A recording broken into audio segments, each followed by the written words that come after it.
I would like to explain a little bit who is Jesus and where did he come and what is the reason of his mission or coming on this earth. If we read the Bible, the Holy Bible, first of all, I'm a Muslim. I believe in Allah and in Holy Prophet Muhammad, and in the same time, I believe in Jesus and in His all teachings. You understand? So, Jesus, according to the Bible says in Acts 2:30, Peter said that David was a prophet of God and his grave is here with us. I'm just quoting as it is written. Most of the time I read Good News Bible because it is very clear and it uses the most simple English that everybody could understand.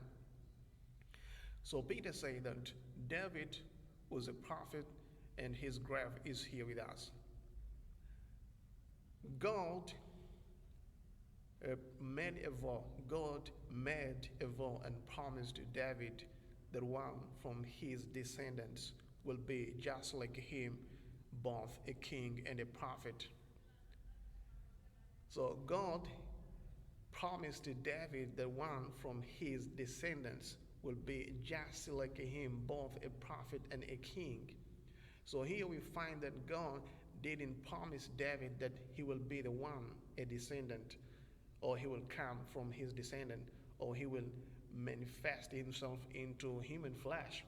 But God promised him that one from his descendants will be just like him, both a prophet and a king. Do you understand what I'm saying?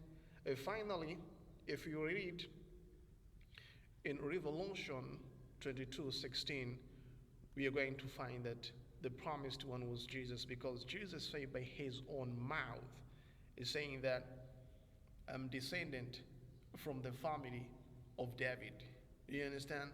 So if you compare Acts 2:30 about what Peter said and what Jesus said by his own mouth, you find that God didn't promise himself to come into the world as a human being, but he promised to David that one from his descendants will be just like him, both a prophet and a king.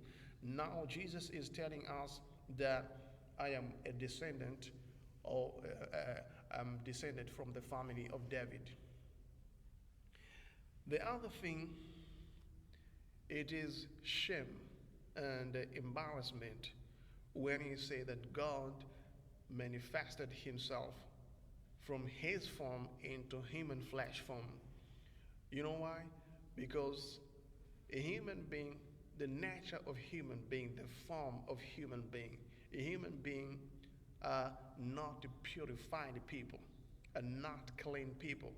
And a human being was compared to a worm, an insect, a maggot.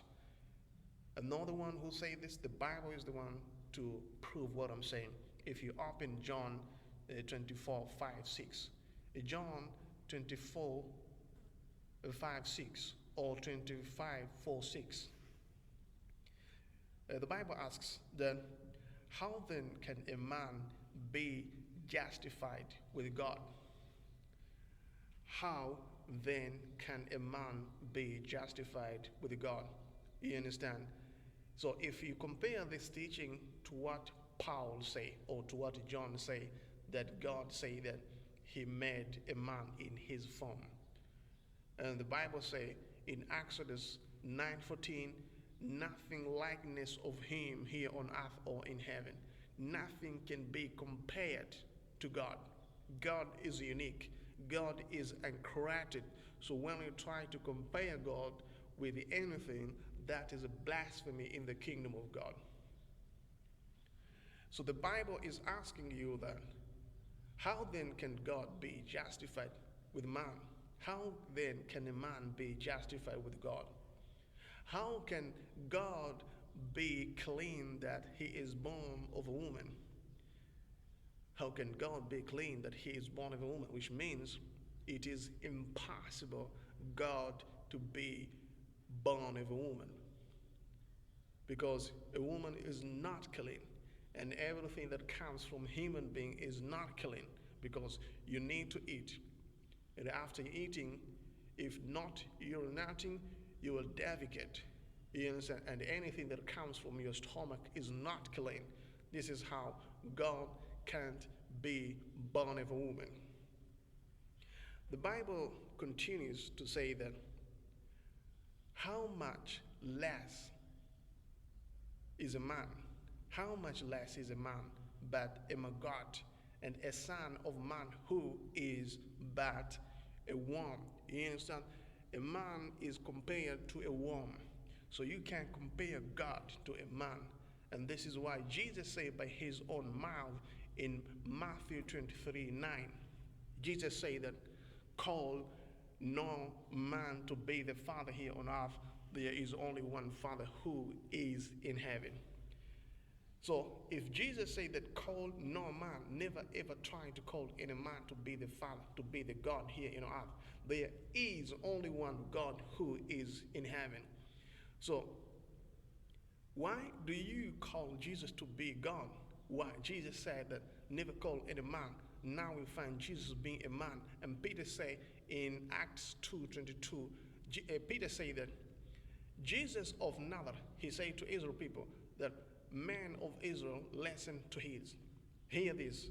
Jesus of Nazareth was a man approved by God to you, and you even know that because he lived among you. So Jesus was a man, was a pure man.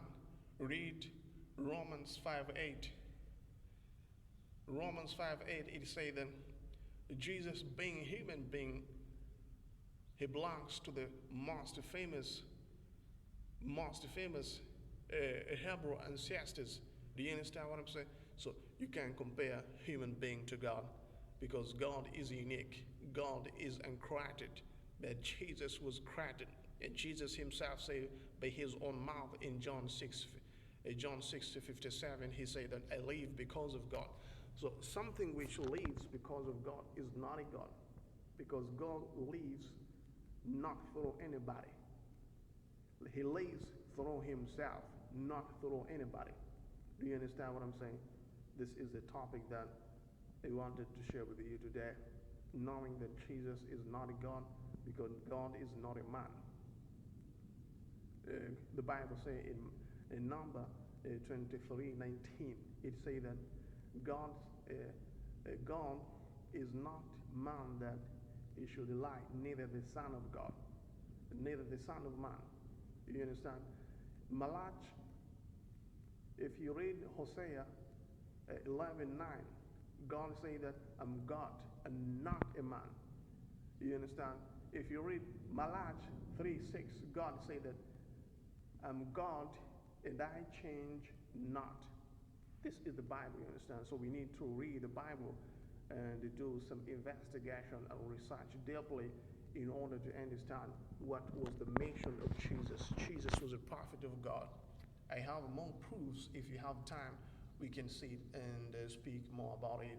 But since I think it is not good to speak more, taking more time, I think this is enough for today. If we get more time, inshallah, we are going to start from here to explain more about Jesus' mission. Thank you so much.